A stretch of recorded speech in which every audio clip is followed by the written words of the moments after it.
PCC గారిని, city Congress president గారిని కలిసి మీలో ఎవరైతే ఇంట్రెస్ట్ గా స్పోర్ట్స్ విభాగానికి వర్క్ చేయగలరు వాళ్ళందరినీ కూడా ఒక కమిటీగా చేసి స్టేట్ టీం ఉంటుంది, అలాగే డిస్ట్రిక్ట్ టీం ఉంటుంది. డిస్ట్రిక్ట్ టీంలో డిస్ట్రిక్ట్ ప్రెసిడెంట్ ఉంటారు, వైస్ ప్రెసిడెంట్ ఉంటారు, సెక్రటరీ ఉంటారు, జాయింట్ సెక్రటరీ ఉంటారు. అలాగే ప్రతి నియోజకవర్గానికి కూడా ఒక ఇన్ఛార్జ్ ఉంటారు స్పోర్ట్స్ తరఫున. ఇదంతా ఎందుకు చేస్తున్నామంటే ఈరోజు ఇందాక నేను ప్రెస్ మీట్ లో చెప్పినట్టు 80% ఆఫ్ ద ఫ్యామిలీస్ పిల్లల కోసం స్పోర్ట్స్ లో రాణిస్తారని వాళ్ళ కోసం ఎంతో తపన కష్టపడి ఎంతో ప్రేమతో రోజు గ్రౌండ్ తీసుకెళ్లి ఫీజులు పే చేసి నెక్స్ట్ లెవెల్ తీసుకెళ్లి ఇండియాకి లేదా స్టేట్ కి లేదా డిస్ట్రిక్ట్ కి వాళ్ళ పిల్లల ద్వారా మంచి ప్రైడ్. స్పోర్ట్స్ అంటేనే ఒక ప్రైడ్. స్పోర్ట్స్ లో ఒక మెడల్ వచ్చిందంటే అది మన డిస్ట్రిక్ట్ కి ఎంత గొప్ప, స్టేట్ కి ఎంత గొప్ప, దేశానికి కూడా అంత గొప్ప. అలాంటిది మనందరికీ తెలుసు. బీజేపీ గవర్నమెంట్ అవనండి, లోకల్ గవర్నమెంట్ అవనండి, ఆఖరికి స్పోర్ట్స్ కూడా అనిపిస్తున్నారు. అందుకే ఇది గొడవ.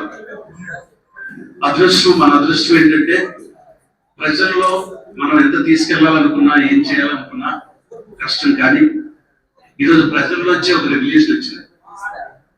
మన జంతర్ మంతర్ అయింది, అది మామూలు విషయం కాదు. యువత అంటే మళ్ళా స్పోర్ట్స్ వాళ్ళు లేకపోతే చదువుకున్న వాళ్ళు ఏది ఎవరు చెప్పకుండా చేసిన ఉద్యమం అండి.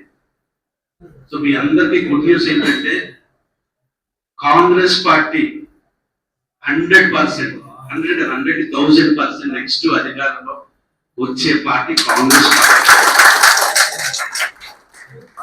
ఇది ఎందుకు చెప్తున్నానంటే మనకిప్పుడు ప్రజల అవసరం ఎంత ఉందో, మనం ఎన్ని సంవత్సరాలు ఎంత కష్టపడ్డాం, ఇప్పుడు ప్రజలకి మన అవసరం ఎంత ఉంది. ప్రజలు మన వైపు చూస్తున్నారు. వాట్ ఇంత దారుణమైన బీజేపీ పార్టీ, ఇంత దారుణమైన లోకల్ పార్టీస్, ప్రజలు ఏమైపోతున్నారో ఎవరికి ఏం అర్థం కావడం. నిజంగా చెప్తున్నాను. మనం పాలిటిక్స్ లో ఉన్నాం కాబట్టి మనం ఎక్కువ ఆలోచిస్తాం ప్రజల కోసం. ఇప్పుడు ప్రజలు ఆలోచించడం మొదలెట్టారు. అసలు మనం ఏమైపోతున్నాం, ప్రతిదీ కూడా మెకానికల్ లైఫ్ అయిపోయింది. బీజేపీ గవర్నమెంట్ ఏదో చెప్తారు, పైన ఏదో చేస్తారు, ఏం చదువుతుందో ఏం తెలియదు. ఏం తెలియని పరిస్థితిలో మనం కూడా ప్రజలు ఎలా ఉన్నారంటే మార్నింగ్ లేస్తే జాబ్ చేసుకోవడం, పిల్లలు చూసుకోవడం. గవర్నమెంట్ అంటే ఒక ఏదో అవుతుంది అంతే. ఆ టైంకి ఈవీఎం మిషన్లు ఏమో అటు ఇటు చేయడం, గెలిచడం, లేకపోతే పాపులర్ లీడర్స్ కొనియడం, ఇవన్నీ జరుగుతున్నాయి. బట్ దిస్ టైం ఎలక్షన్ చాలా చాలా టఫ్ గా ఉంటుంది. ఎందుకంటే ప్రజలకు ఇంపార్టెంట్ ఇది, ఆ ఇంపార్టెన్స్ వచ్చింది. సో నేను మీ అందరికన్నా చాలా మంది కన్నా నేను చెప్పండి. బట్ నా సజెషన్ ఏంటంటే ప్యూర్గా కష్టపడడం. ఇక్కడ ఉన్న ప్రతి ఒక్కరి ఇక్కడికి మనం వచ్చింది ఎందుకు అని అంటే ఒక 10 మందికో 100 మందికో మన స్థాయి బట్టి ఒక 500 మందికో 1000 మందికో మంచి జరగాలని మనం పాలిటిక్స్ నేర్చుకుంటాం. సో నాకు తెలుసు చిత్తూరు డిస్ట్రిక్ట్ గురించి కానీ, సిటీ కాంగ్రెస్ కోసం కానీ, నాయకుల కోసం కానీ, మీకుండే డిసిప్లిన్ గురించి కానీ నేను లాస్ట్ టైం మేడంతో వచ్చినప్పుడే చూశాను.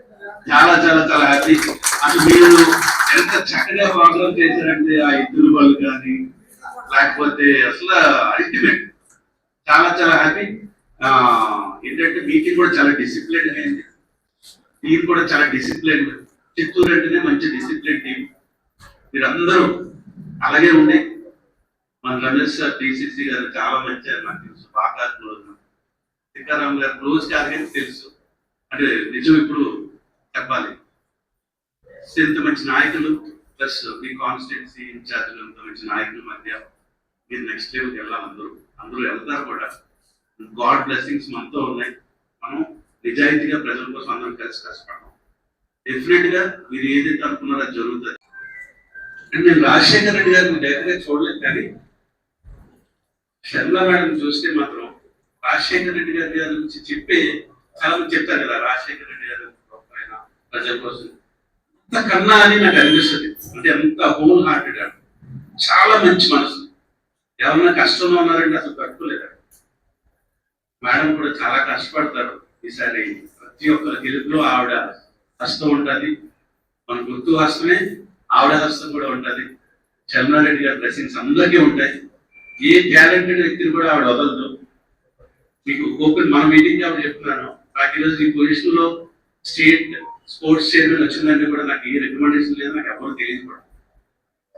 Only because of my discipline and hard work. నిజంగా మేడం చూసి అబ్జర్వ్ చేసి నాకు ఈ పొజిషన్ ఇచ్చారు. సో నేను అంత డెడికేటెడ్ గా ఉండాలని దేవుడి దగ్గర కోరుకుంటున్నాను, ఉంటాను కూడా. మరి మండలాధ్యక్షులకు మరి సీనియర్ లీడర్లందరికీ కూడా పేరు పేరున నమస్కారాలు తెలియజేస్తున్నాను. ఈ రోజు ఈ కార్యక్రమానికి ముఖ్య అతిథిగా వచ్చేసినటువంటి రాష్ట్ర స్పోర్ట్స్ సెల్ చైర్మన్ కమలాకర్ రావు గారికి ప్రత్యేక కృతజ్ఞతలు తెలియజేస్తున్నాము. ముందుగా ఈరోజు రాష్ట్ర వ్యాప్తంగా స్పోర్ట్స్ సెల్ చైర్మన్ గారు ఎన్నో పనులు ఉన్నప్పటికీ ప్రతి జిల్లాకు తిరిగి మన కాంగ్రెస్ పార్టీని బలోపేతం చేసే దిశలో ఈ క్రీడా స్ఫూర్తిని యువకులకు ఇచ్చి, అదే విధంగా ప్రతి జిల్లాలోనూ క్రీడాకారులకు సంబంధించినటువంటి సమస్యల మీద కూడా సభలు పెట్టి కమిటీలను ఏర్పాటు చేసే దిశగా ఈ రోజు చిత్తూరు జిల్లాకు రావడం జరిగింది. ముందుగా వారికి చిత్తూరు జిల్లా కాంగ్రెస్ పార్టీ నాయకుల తరఫున ప్రత్యేక కృతజ్ఞతలు తెలియజేస్తున్నాము. అదేవిధంగా ఈ కార్యక్రమానికి ఇచ్చేసినటువంటి సిటీ ప్రెసిడెంట్ టికారాం గారికి, అదేవిధంగా పూతలపట్టు కోఆర్డినేటర్ సీనియర్ నాయకుల ప్రభాకరన్ గారికి, అదేవిధంగా చంద్రగిరి నియోజకవర్గం యువ నాయకులు లోకేష్ రెడ్డి గారికి, జిల్లా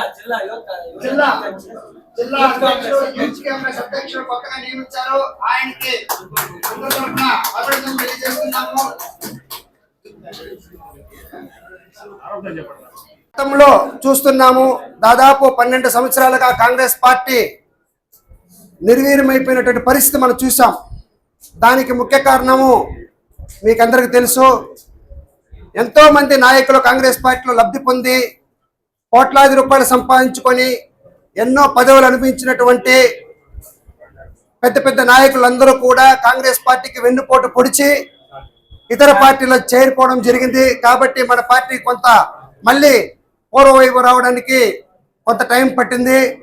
అయితే 12 సంవత్సరాల తర్వాత మన రాజశేఖర్ రెడ్డి గారి ముద్దు బిడ్డ వైఎస్ షర్మిలారెడ్డి గారు ఏపీసీసీ అధ్యక్షురాలు అయిన తర్వాత చిత్తూరు జిల్లానే కాకుండా రాష్ట్ర వ్యాప్తంగా కూడా కాంగ్రెస్ పార్టీ అంచెలంచెలుగా ఎదుగుతూ వస్తుంది అనడంలో ఎటువంటి సందేహం లేదు.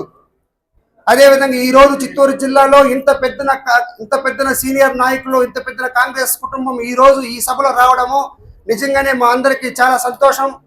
అదేవిధంగా మనం చూస్తున్నాము, ఈరోజు ఏ ప్రభుత్వం వచ్చినా కేంద్రంలో బీజేపీ ప్రభుత్వం అయితేనేమి, రాష్ట్రంలో కూటమి ప్రభుత్వం అయితేనేమి జనాల్ని దోచుకునే కార్యక్రమం చేస్తున్నారు. ఎక్కడ చూసినా భూ దోపిడీ, ఎక్కడ చూసినా గ్రావెల్ దోపిడీ, ఎక్కడ చూసినా ఇసుక దోపిడీ, అదేవిధంగా ఈరోజు విద్యా దోపిడీ అనేది కొత్త కార్యక్రమం చేస్తున్నారు.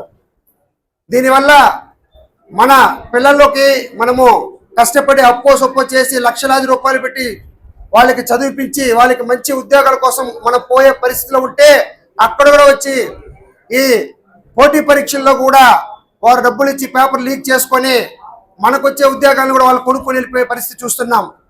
కాబట్టి మళ్ళీ కాంగ్రెస్ పార్టీ పునర్వైభవం వచ్చి మళ్ళీ కాంగ్రెస్ పార్టీ పరిపాలిస్తే తప్ప ఈ దేశం బాగుపడదు, ఈ రాష్ట్రం బాగుపడదు. కాబట్టి ఈరోజు చూస్తున్నాము, కేంద్రంలో అరాచకమైనటువంటి బీజేపీ పాలనకి ఈరోజు వారికి చమరగీతం పాడే రోజులు వచ్చింది.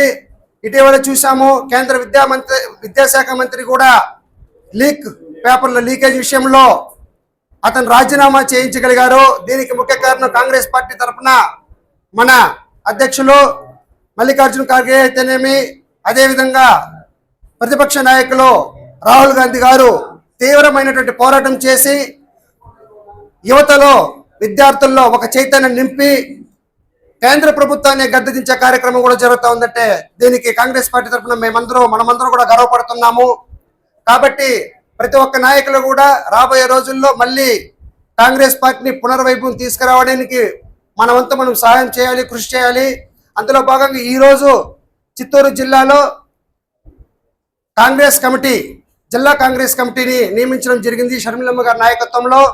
అదేవిధంగా మండలాధ్యక్షులను కూడా నియమించడం జరిగింది. వారికి ఈ రోజు ప్రమాణ స్వీకారం కార్యక్రమం చేసుకుంటున్నందుకు మేమందరూ గర్వంగా ఫీల్ అవుతున్నాము. ఎందుకంటే ప్రతి ఒక్కరిలోనూ ఒక ఉత్సాహం వచ్చింది. కాబట్టి ఇదే ఉత్సాహాన్ని మనము కొనసాగించాలని మీ అందరినీ కోరి ప్రార్థిస్తున్నాను. తర్వాత మన సిటీ ప్రెసిడెంట్ టిక్కారాం గారు 2 నిమిషాలు మాట్లాడతారు. కాంగ్రెస్ కుటుంబ సభ్యులందరికీ నమస్కారాలు తెలియజేస్తా ఉన్నాను. మనకు కాంగ్రెస్ పార్టీ అధికారంలో కావాలన్నా వద్దా? గట్టిగా లోకల్ బాడీ ఎలక్షన్లలో పోటీ చేస్తాడమ్మా? చేసేదానికి సిద్ధమా? మనమందరూ గట్టిగా ఆ లోకల్ బాడీ ఎలక్షన్లలో పోటీ చేసేదానికి ముందుగా సమాయత్తం కోసమే ఈ జిల్లా కమిటీ మరియు మండలాధ్యక్షులు, ఈ మండలాధ్యక్షులు ఒక్కొక్కరు కూడా ఒక్కొక్క ఎమ్మెల్యే లాగా వాళ్ళ మండలాల్లో పనిచేయాలి. ఎమ్మెల్యే కాబోయే ఎమ్మెల్యే లాగా పని చేస్తేనే మనము పోయినసారి చూసాం ఎలక్షన్లు ఎట్లా జరిగిన లోకల్ బాడీ ఎలక్షన్లు. కానీ ఈసారి అలా జరగకుండా ఒక్కొక్క మండలంలో కూడా సర్పంచుల్ని, ఎంపీటీసీలని, జడ్పీటీసీలని, కౌన్సిలర్లని, కార్పొరేటర్లని గెలిపించుకుంటామా అవుతా? గట్టిగా మనము గెలిపిస్తేనే ఇక్కడ నుండి లోకల్లో నుండి సర్పంచులు, వార్డు మెంబర్లు, కౌన్సిలర్లు, కార్పొరేటర్లు, ఎంపీటీసీలు గెలిస్తేనే ఒక్కొక్క మెట్టు పునాదులు వేసుకుంటేనే రాబోయే రోజుల్లో మనం అధికారంలోకి రాగలుగుతాం. మనకు అధికారం డైరెక్ట్గా రాదు. ఎమ్మెల్యేలు, ఎంపీలు కావాలంటే ముందు ఎవరు ఉండాలా? కింద లోకల్ బాడీలో మనకు ఉండాలా, స్ట్రెంత్ ఉండాలా, బలం ఉండాలా, సైన్యం ఉండాలా వద్దా? ఆ సైన్యాన్ని తయారు చేస్తామా? ఆ సైన్యాన్ని తయారు చేస్తాము. ఆ కాంగ్రెస్ పార్టీని ఊపిరున్నంత వరకు కాంగ్రెస్ జెండాని మోస్తామని తెలియజేస్తా ఈరోజు ప్రమాణ స్వీకారం చేయడానికి వచ్చిన మండల ప్రెసిడెంట్లు కానీ, జిల్లా కమిటీలో ఉన్న మెంబర్లకు కానీ అందరికి కూడా శుభాకాంక్షలు తెలియజేస్తా. రాబోయే రోజుల్లో కాంగ్రెస్ పార్టీ జెండా ప్రతి ఇంటి పైన రెపరెపలాడిస్తామని చెప్పి తెలియజేస్తాను.